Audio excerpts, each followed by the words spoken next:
Hello, everyone. Welcome to one more vocabulary class. Today, I'm gonna help you um, to increase your vocabulary score in your English exam. Okay? I'm gonna give you 5 ways to increase your vocabulary score. Of course, this class is also useful if you are not studying for a test. Okay? I'm just gonna wait a little bit to wait for people to come to check my audio. If you are watching the recording, you can speed up the video a little bit. Okay? Nice. If you are not in our Telegram group yet, please join the group because every day, every class on Monday and Thursday, after the class is finished, I send the PDF related to the class, okay? I send the PDF in the group, okay? Very well. Let me open here. I'm gonna ask people who are on Instagram to come here and to watch the class with us.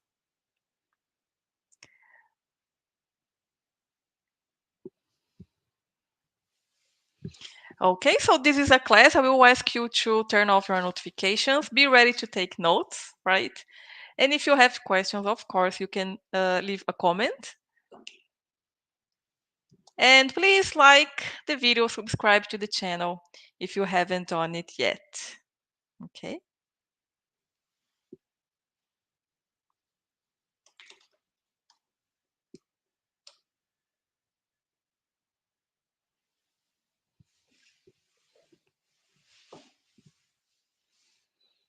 Very well. Let me ask you, if you are here on Instagram, please come to YouTube. This is where we are going to start the class, and it's much better because you can see the slides. Okay?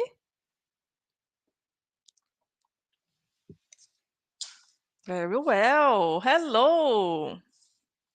Please come to YouTube. Okay? The class is just starting, and on YouTube, I'm going to give you tips on how you can improve your vocabulary score in your exam. But of course, this class is useful if you're not studying for a test. Okay? Hello, Paty, Chico, Jean.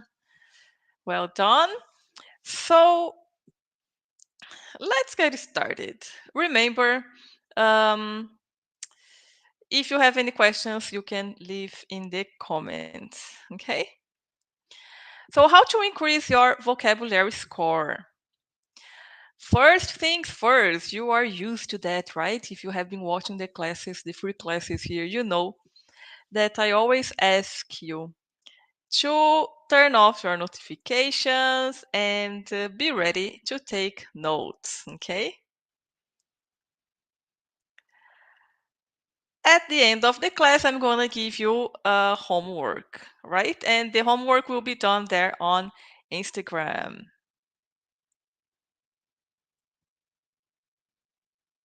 So this class is focused on English tests in the English exams, but it's also useful if you want to know how to increase your vocab in general, okay? Um, and when I talk about increasing your score, your vocab score, we talk about advanced words, but it's not only that, okay? It's not only advanced words. There are other criterion that the English test centers, okay, the examiners, they will look. So it's not only using advanced words. But when we talk about advanced words, we need to know that the advanced words, they are more formal, okay? So bear that in mind. When we talk about vocabulary, we need to know if you are talking in a more formal way, if you are writing and talking in a more formal way, or in an informal way. Okay? So what are the 5 ways for you to increase your vocabulary score? The first one I have already given to you.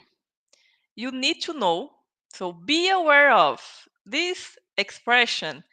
Be aware of, it means you have to know the difference between writing and speaking when we talk about vocabulary.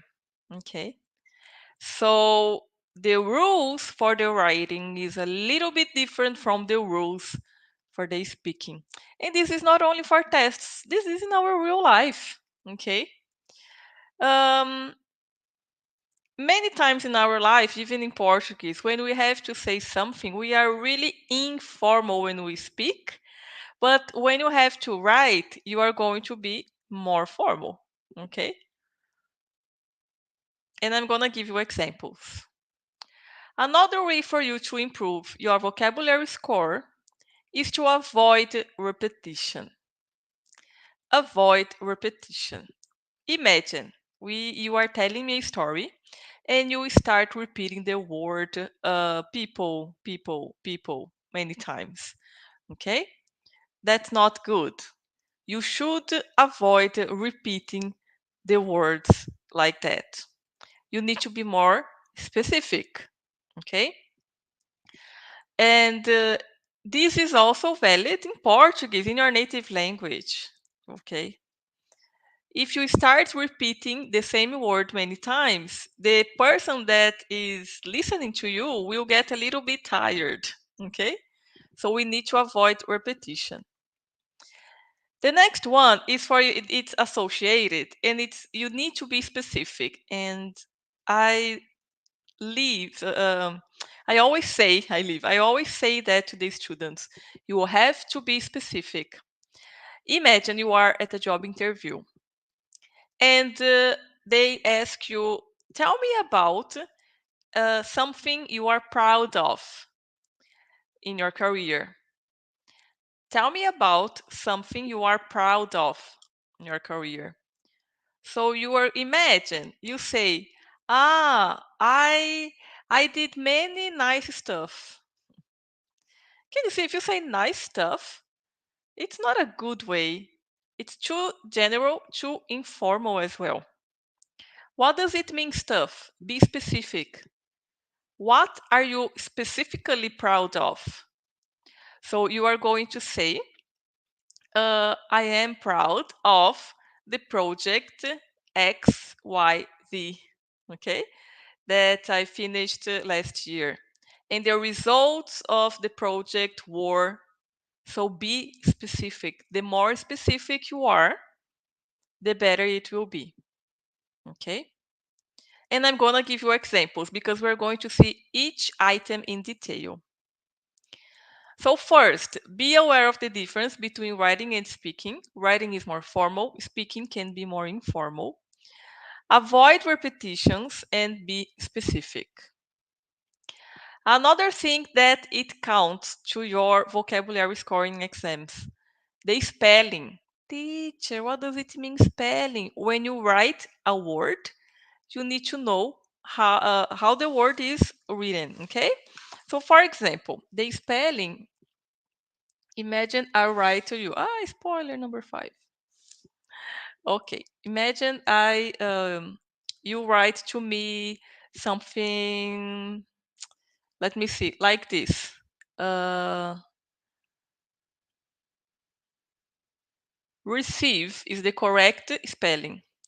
But then you mix the vowels and you write something like this.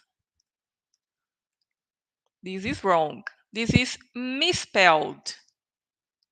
So a misspelling is a mistake that you make in the spelling. This is not correct. You have to put EI, not IE, the verb receive. So it's really common, of course, that this tip here is for the writing. In the speaking, you don't need to worry about that. But in your exam, if you are writing your essay and you make these mistakes, your score will be lower, okay? So You need to be careful. I'm going to dictate some words to you today and you're going to write, okay? And the last one you had already seen is study collocations. Teacher, what are collocations? Words that go together. And there is not an explanation for that, a specific explanation. It's just that the words, they go together and this is how you should do. Example, the difference between do and make. The meaning is the same, but there are some situations you are going to use do and other situations you are going to use make. So all these steps, they are valid for your vocabulary score. And you can be sure that this is important not only for a specific test, for example, for the IELTS or for the TOEFL, no, for all the tests, okay? These are items that they will check, okay, when they correct your exam. Okay, so let's see the first one. Be aware of the difference between writing and speaking. So the writing, I have already told you, you need to be formal, okay? Usually, when you are in an academic test, especially,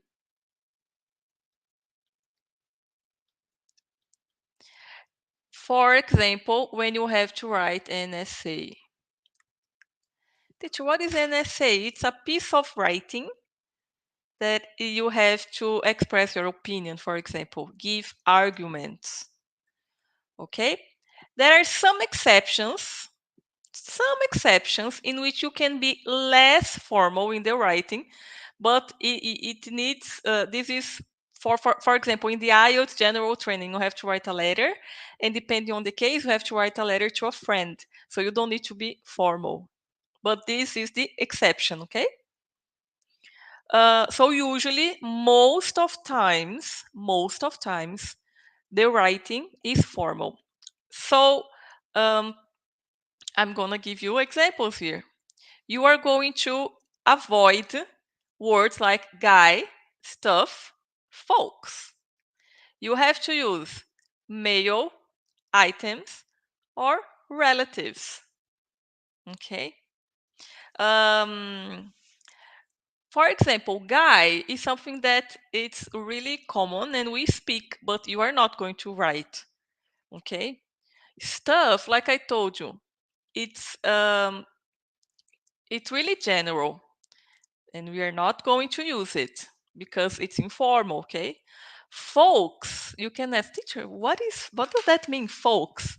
My folks, they live in São Paulo. It means our family, okay? This is kind of a slang. It's really, really informal. You are not going to use these words in your writing. If you do that in your test, your vocab score will decrease, okay, in your writing, if you have to be formal. Most of times you are have, okay? Another thing that is important, don't use contractions. In the writing, when you are formal, you are not going to use contractions. Teacher, what is that? For example, it's important to invest in education. This is a sentence you are going to write in your essay. Okay? So you are not going to write like it's important. You have to write it is important.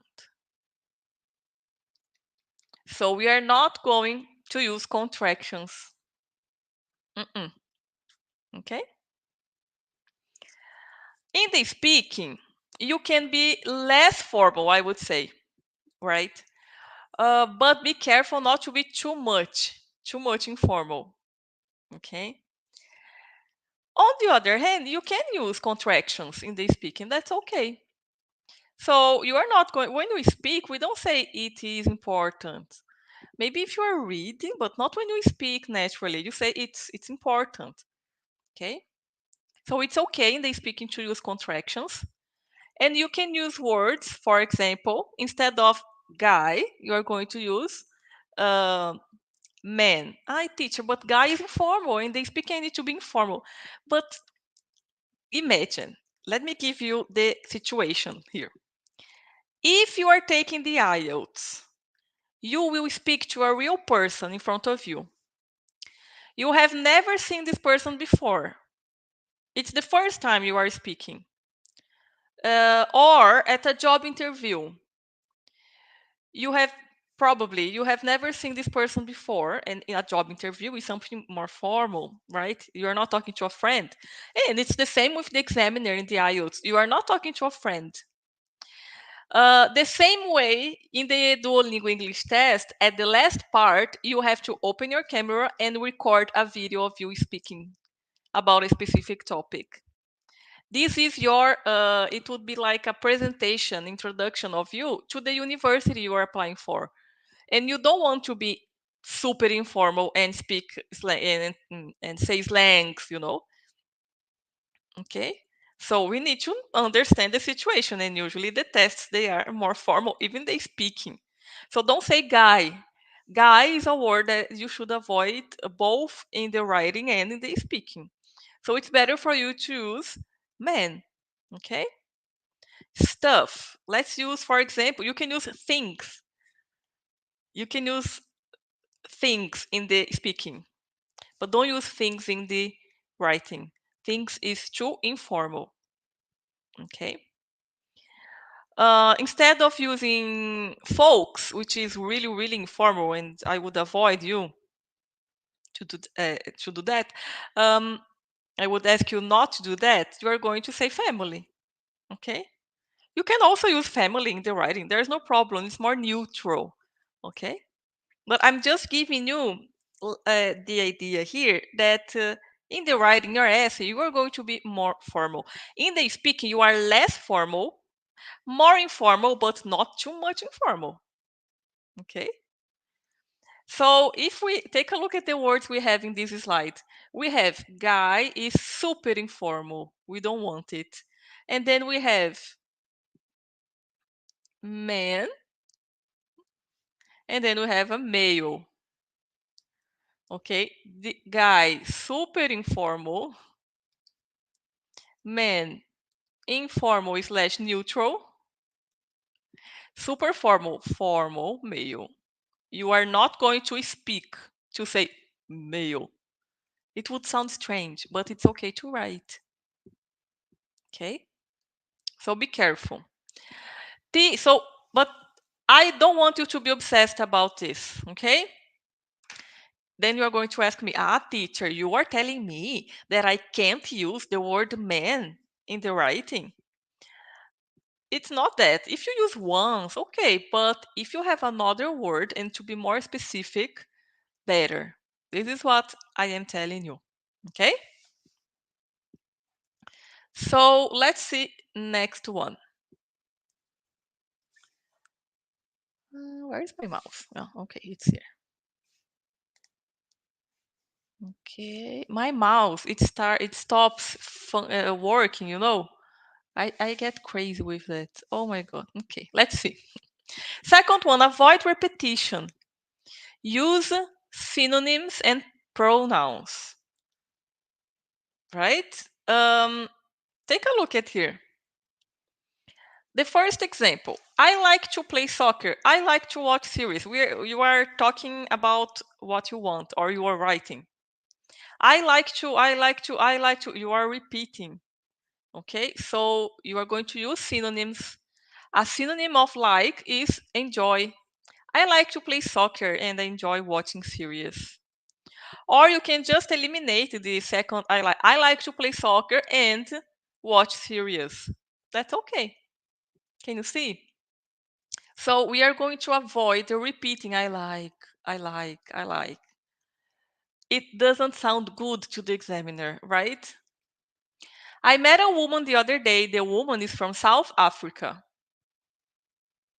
I met a woman the other day. She is from South Africa. So instead of repeating the woman, I will say she. Okay? So avoid repeating, try to use synonyms. But be careful with the overuse of pronouns. Avoid using a lot of pronouns in the writing. Ah, teacher. Oh my God. You tell me to use pronouns and then you tell me not to use pronouns. Yes, that is. This is it. Okay? So you're going to do like this. Before I continue, I'm going to close the live here on Instagram. Okay, you are going to do like this. Why is that? In the writing, you need to give your opinion. So if I ask you, I think it's worth for me to close here for a minute.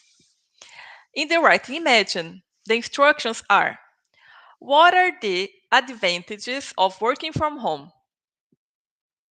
What are the advantages of working from home? And then you start writing, and then you say like this: working from home has a lot of advantages. First, we can spend more time with our family.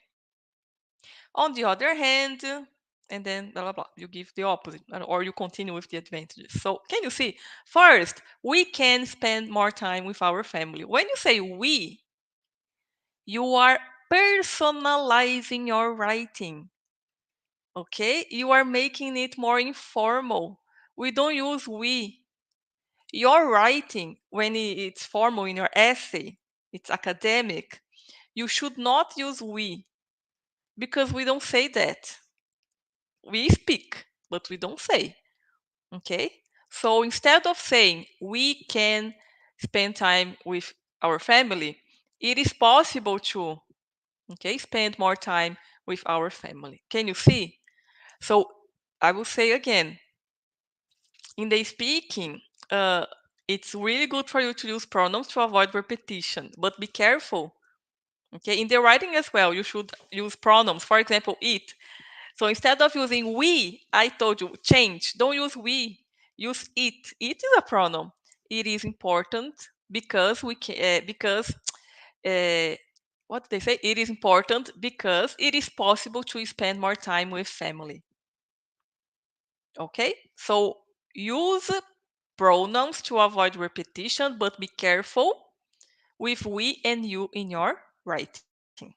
Okay. This is what I wanted to say to you. Okay, so next one. Be specific. Teacher, what is that? In your life, and this is not only for tests, okay, everyone? So the more specific you are in your life, when you speak Portuguese as well, uh, the more advantages you have in your life, okay? Because your communication improves overall. So I'm gonna give you one example.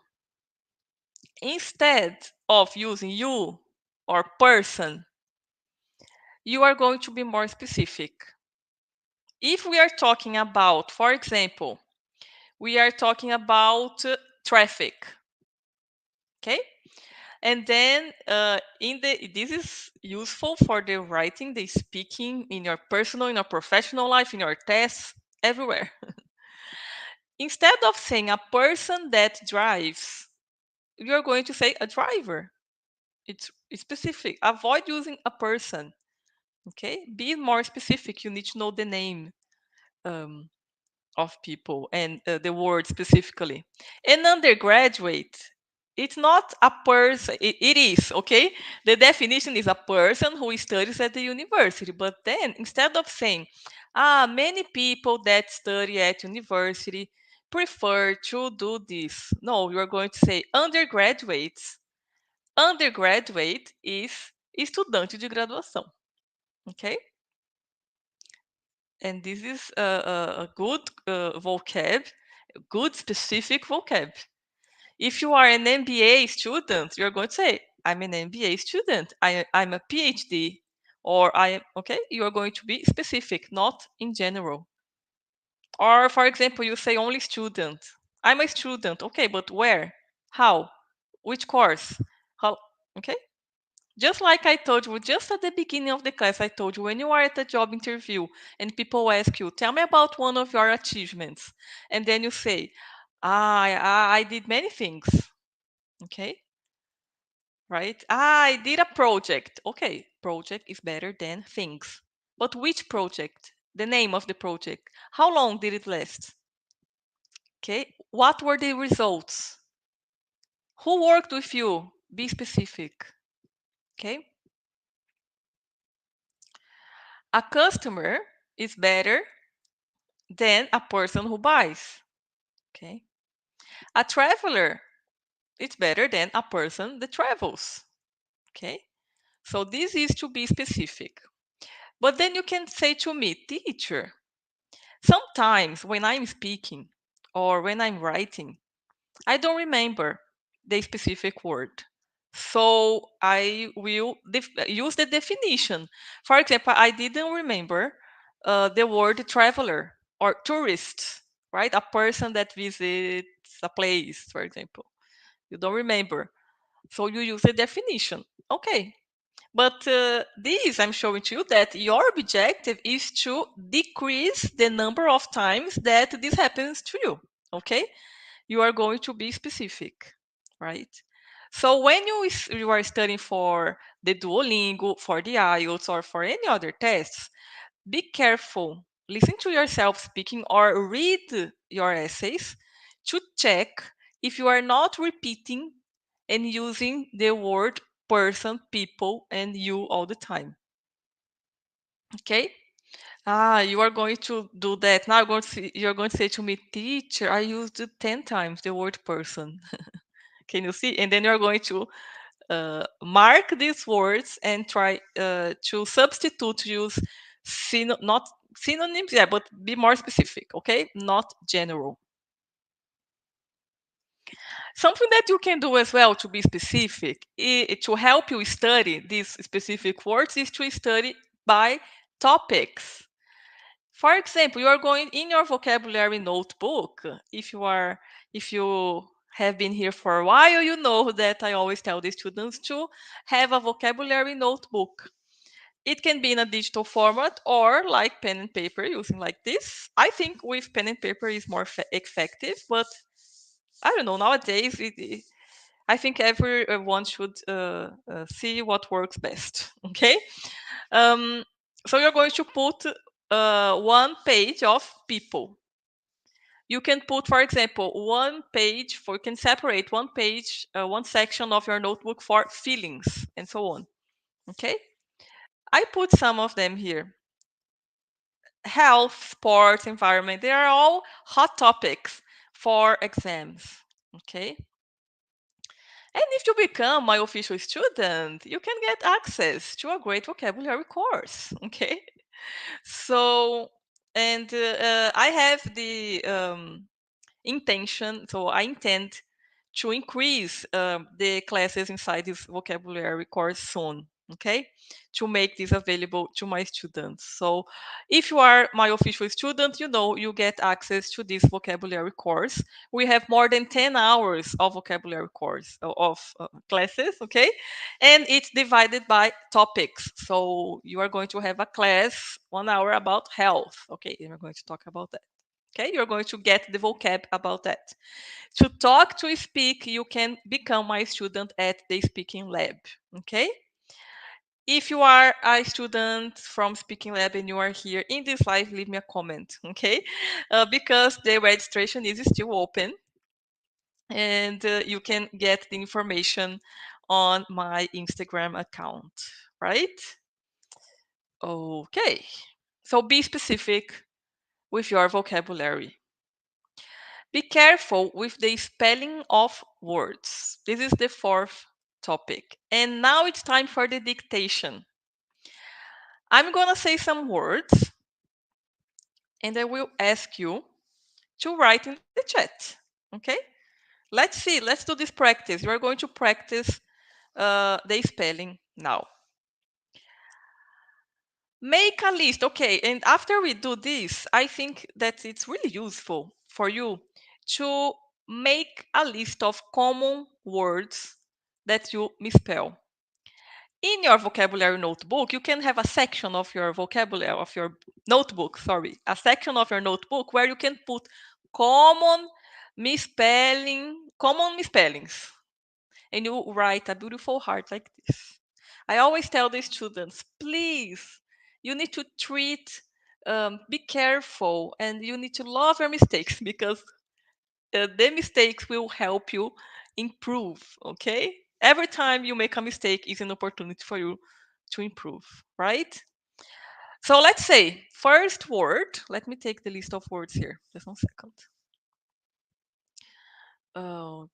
Okay.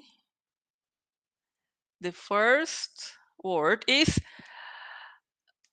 government. In the chat, please. Government.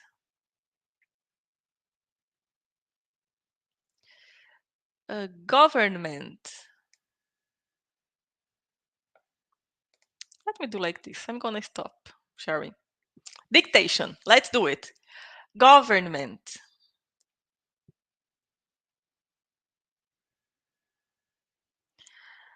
The number 2 is believe.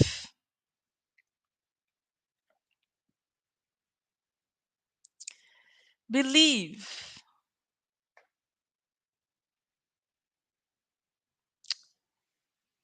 Nice. Number 2, believe. The next one I have already said. Let's see who remembers. Receive. For example, I received the letter. Receive.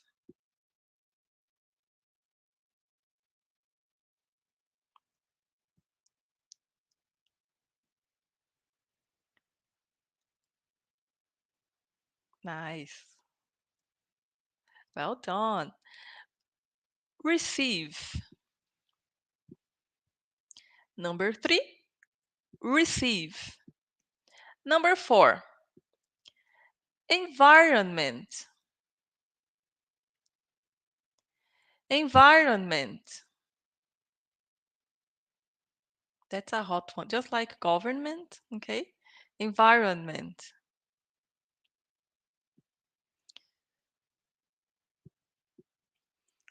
Number 5, responsibility.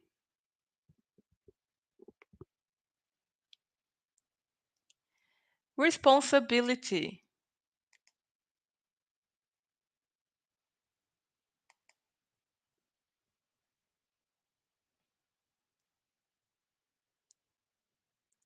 Responsibility.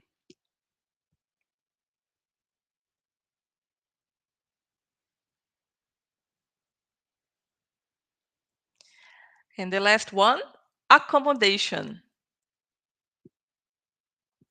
Accommodation.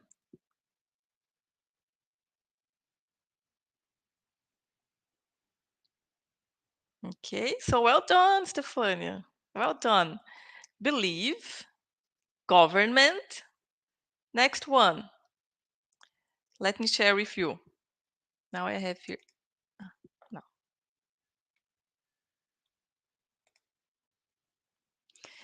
Believe, receive, government, environment, responsibility, accommodation.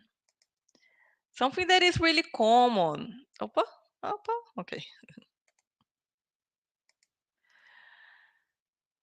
Responsibility. Look, it's with I, not A. Okay? Ability. This is how we pronounce responsibility. It's not responsa, and it's not responsi, a, I. No, it's I am exaggerating, okay? So you know how to pronounce it. Responsibility. Responsibility.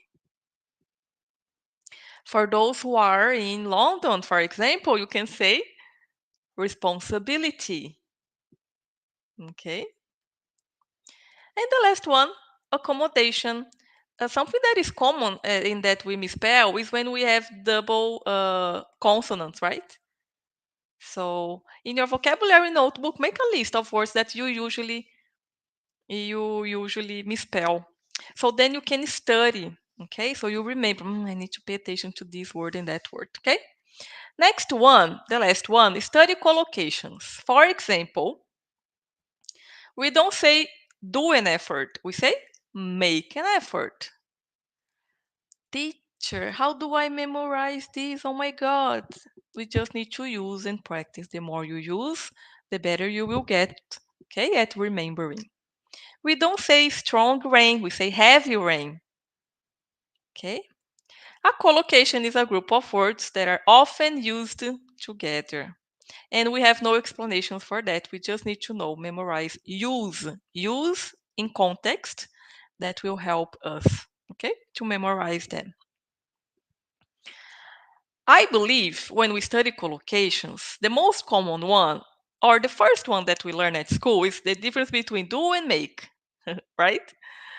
Um, there is another one here. We don't say quick cars, we say fast cars. Can you see? So do and make. We are going to do one exercise in a minute.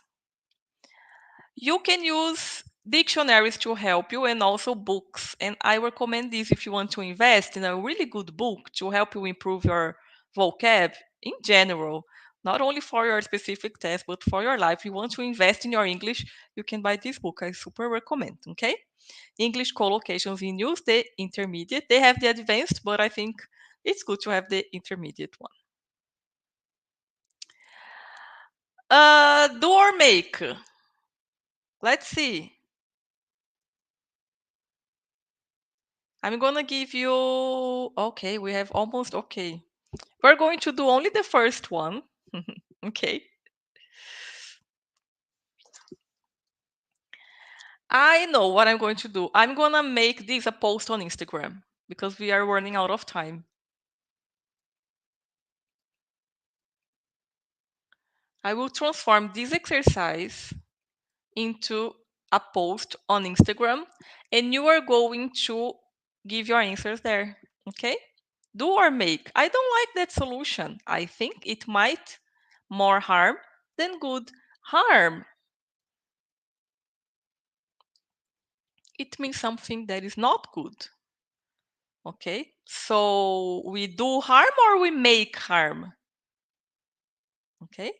I'm sorry, but he said that he wouldn't like to a contribution. Do we do or do we make a contribution? He's already contributed to several charities this year.